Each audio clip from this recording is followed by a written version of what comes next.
মধ্যবিত্ত পরিবারের সন্তানকে আপনি গরুর গোস্ত দিবেন, তাও খাবে।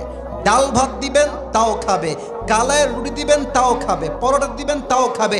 জাস্ট ভর্তা নাই, ডাল দিবেন, ভাত দিবেন, তাও খাবে। ওকে আপনি যেমনে রাখবেন তাতেই সে খুশি থাকবে। We are from middle class family. আমিও মধ্যবিত্ত পরিবারের সন্তান, আপনিও মধ্যবিত্ত পরিবারের সন্তান। যুবক ভাইয়েরা, আব্বা জানেরা, আমার প্রিয় মায়েরা, বোনেরা, আমাদের অনেকের জীবনে অভাব, না পাওয়ার কষ্ট, যন্ত্রণা, অনেক স্যাডনেস, মানসিক দুশ্চিন্তা। বলেন তো সবাই একবার জোরে সোরে আছে না নাই?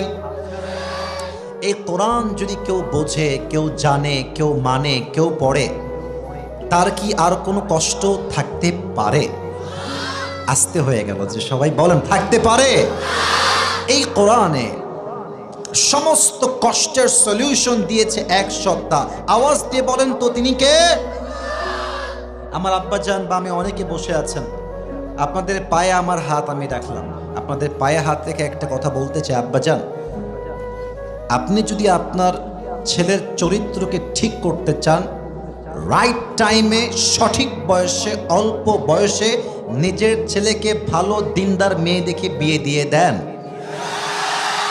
আপনি যদি আপনার ছেলেকে রাইট টাইমে বিয়ে না দেন, আপনার ছেলে যত জায়গায়, যত ঘাটে পানি খাবে, প্রত্যেকটার দায়ভার কিয়ামতে আপনাকে বহন করতে হবে। আব্বাজান, বিয়ে দিয়ে দেন আপনার ছেলেকে। হ্যাঁ, মুরব্বীরা একটা অবজেকশন দিবে যে হুজুর, আমার ছেলে তো এখনো কামাই করা শেখে নাই, ইনকাম করতেই পারে না আমার ছেলে। আপনি বলবেন, বাপ তুই বিয়ে কর, তোর বইয়ের জন্য 1 বছর, 1.5 বছর, 2 বছর যা লাগে আমি প্রোভাইড করব, বাট তুই বিয়ে করে হালালে আয়। তুই হারাম করবি আর আমি কেমন ধরা খাবো, এটা চুল পরিমাণ বরদাস্ত করা যাবে না। ঠিক আছে কিনা বলেন? আর মায়েদেরকে বলবো, ওদিকে অনেক বোনরা, এদিকে বোনরা আছেন, বিয়ের সময় টাকাওয়ালা টাকলাকে বিয়ে করা বাদ দিয়ে চরিত্রবান যুবক খুঁজে আপনাকে বিয়ে করতে হবে। অনেক মেয়ে টাকা পাইলে মুরব্বী না যুবক, মাথায় চুল আছে কিনা, they don't care about it. তারা কয় টাকা আছে যেখানে, আমিও আছি সেখানে। প্রিয় বোন, আপনি টাকা পাবেন, গাড়ি পাবেন, বাড়ি পাবেন, বাট ওয়াল্লাহি কোরআন আমার সামনে আছে, আমি আপনাকে আল্লাহর নামে শপথ করে বলছি, চরিত্র নাই যেখানে, বিবাহের জীবনে সুখ নাই সেখানে।